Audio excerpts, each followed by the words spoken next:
In front of me is Samsung Galaxy S24 and today I would like to show you how you can set up Face Unlock.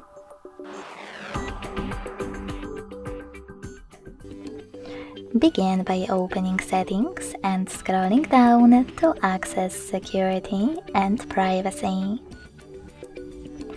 Then scroll down again to access Biometrics and tap on Face Recognition at the top.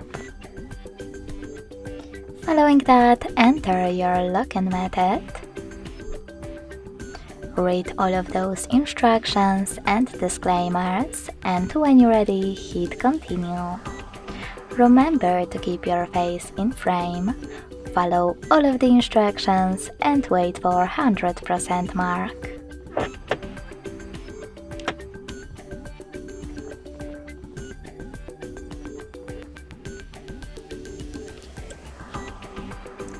Then manage all of those options however you want to and click on Home button.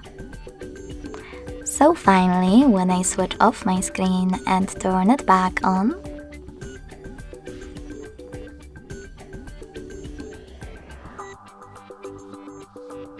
I can see that Face Unlock is working properly.